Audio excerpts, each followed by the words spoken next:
इस कार्यक्रम में जैतपुरी, गौना झोला, सल्फा, खुरसुड़ और डोरा के बच्चे शामिल हुए। उन्हें प्रकृति से जोड़ने और वनों के महत्व को समझाने के लिए विभिन्न गतिविधियों का आयोजन किया गया। कार्यक्रम की शुरुआत में सर्वप्रथम बच्चों को स्वल्पाहार कराकर ट्रेल भ्रमण कर ले जाया गया। भ्रमण में उन्हें पक्षी दर्शन, औषधियों, पौधों के महत्व, वानिकी कार्यों और वनों की अहमियत के बारे में जानकारी दी गई, जो कि बच्चों के लिए बेहद ज्ञानवर्धक साबित हुई। भ्रमण के उपरांत बच्चों के लिए स्वादिष्ट भोजन का आयोजन किया गया, जिसमें कोदो की खीर ने मुख्य आकर्षण का केंद्र बनकर सबका दिल जीत लिया। भोजन के पश्चात बच्चों में रचनात्मक और ज्ञानवर्धक को बढ़ावा देने के लिए चित्रकला और क्विज प्रतियोगिता का आयोजन किया गया। साथ ही विजेताओं को पुरस्कृत भी किया गया।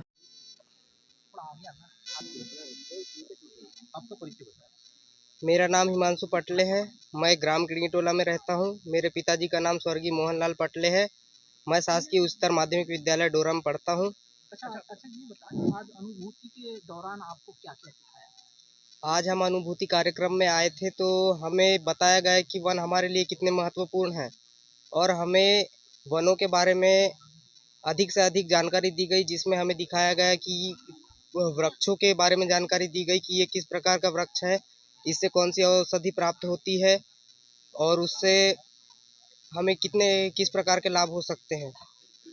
और हमें आगे अधिक जानकारी प्राप्त हुई, जैसे कि चेक डैम, जैसे कि मिट्टी का कटाव के लिए उसे बनाया जाता है और उसके आगे पीआईपी, जिसमें हम जानवरों के पदचिन्ह प्राप्त कर सकते हैं। उससे पता लगाया जा सकता है कि ये कौन सा पशु है और ये नर है या मादा, इसके बारे में उससे पता लगाया जा सकता है। आज यहाँ पर आप आए हुए हैं, सारे बच्चों के साथ, अपने मित्र मंडली के साथ आए हैं, कैसा महसूस कर रहे हैं? आज हमें यहाँ पे आकर के बहुत अच्छा महसूस हो रहा है और बहुत कुछ सीखने मिला क्या? जी, बहुत कुछ सीखने भी मिला हमें वनों के बारे में और हम अपने आप से आशा करते हैं कि हम आगे चल के हमारे बड़े बुजुर्गों को बता सकें कि वन हमारे लिए कितना महत्वपूर्ण है। क्या नाम था? हिमांशु पटले। सब बोले? क्या नाम बता आपका? मेरा नाम सोनाली दशमेर है। मैं कक्षा 9वीं में पढ़ती हूँ। आज जो ये अनुभूति कार्यक्रम में आप लोग पहुँचे हैं, यहाँ पे किस तरह की जानकारी से आपको अवगत कराया गया है? क्या आपने सीखा? ये वनों के बारे में हमें अनुभूति में लाया गया है, जिसमें हमें पेड़ पौधों के बारे में और जो हम भ्रमण के लिए आए थे उसमें हमें पीआईपी के बारे में बताया गया, चेक डैम के बारे में बताया गया और हमने पद्मचिन्ह देखे, शेर के भी पद्मचिन्ह देखे और भालू के भी, और पेड़ों के बारे में भी बताया गया कि ये कौन सा पेड़ है और इसके क्या लाभ हैं इत्यादि के बारे में बताया गया। फिर उसके बाद हम लोग भ्रमण के बाद हम लोग ये जहाँ पे हमें रुकने के लिए स्थान दिया गया था वहाँ पे हम आए और हमें क्वेश्चन भी पूछे गए और उसके बाद हमने उन क्वेश्चनों का आंसर भी दिया और उसके बाद हमें भोजन कराया गया। अच्छा, ये बताइए, वनों के दौरान आपने जो भ्रमण किया है, क्या सीखा आज आपने? वनों के भ्रमण में हमें, जैसे कि हम वन में जाते हैं तो कई लोग जाते हैं तो पॉलीथीन वगैरह सबको फेंक कर आ जाते हैं, लेकिन हमें इन सबको नहीं फेंकना है। और दूसरी बात, हम जाते हैं भ्रमण में तो वहाँ पे लाउड स्पीकर नहीं करना है, जिससे कि पशु पक्षी परेशान होते हैं और वो घबराने लगते हैं और भागने लगते हैं। और अच्छा, ये बताइए, आज जो पूरे दिन का टूर था आपका फॉरेस्ट में, यहाँ पर घुमाया गया है, आपके शिक्षक साथ में, आपके साथी में, कैसा महसूस कर रहे हैं? यहाँ पे आने के बाद मुझे बहुत अच्छा लगा और हमें कई जानकारियाँ प्राप्त हुई। कार्यक्रम पर आप ये अनुभूति कार्यक्रम जो हमारे वन विभाग में चल रहा है, ये एक बहुत ही अनूठी पहल है और ये ऐसी पहल है कि जो शायद अभी हमारे पूरे देश में मध्य प्रदेश ने ही वन विभाग ने सबसे पहले शुरुआत की थी इसको।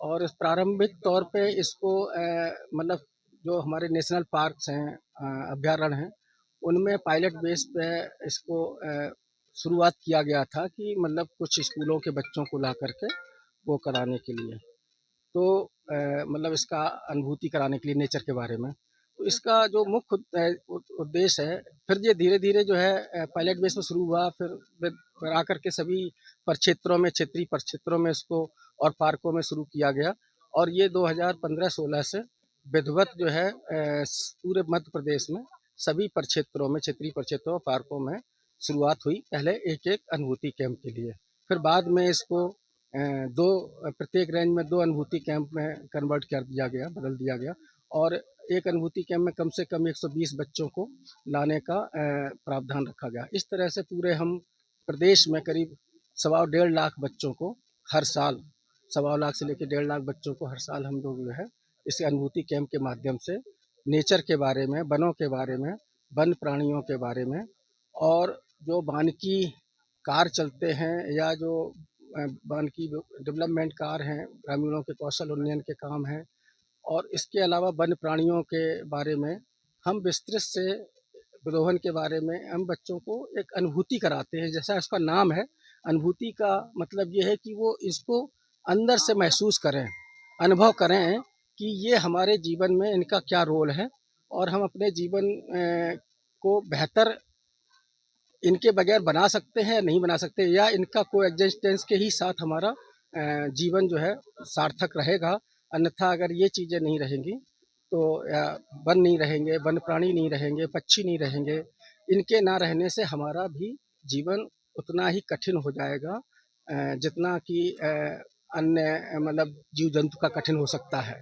तो इस चीज़ को हमारा नई पीढ़ी के बच्चों को अनुभव कराने का उद्देश्य ये है कि भविष्य में देश के ये बच्चे ही देश का भविष्य होते हैं और बच्चों से ही भविष्य में देश का निर्माण होता है। जैसा इनका लालन पालन होगा, जैसा इनके संस्कार डाले जाएंगे, जैसा इनका ज्ञानवर्धन होगा, उसी के हिसाब से हमारे समाज का विकास होता है और देश का विकास होता है। तो ये बच्चों की नई पीढ़ी में एक बहुत ही बड़ा, बहुत ही अनोखा कार्यक्रम है जिसको अदर प्रदेशों के लोगों ने भी सराहा है। तो हम इसको ये कह सकते हैं कि ये भविष्य में हमारे वनों के संरक्षण में, वन प्राणियों के संरक्षण में एक संदेश वाहक के रूप में ये बच्चे पूरे प्रदेश में मतलब काम करेंगे और हमारे वन और वन प्राणियों के संरक्षण में बहुत बड़ा इनका योगदान होगा। यही उद्देश्य को लेकर के ये कार्यक्रम, अनुभूति कार्यक्रम हम लोग हर साल करा रहे हैं।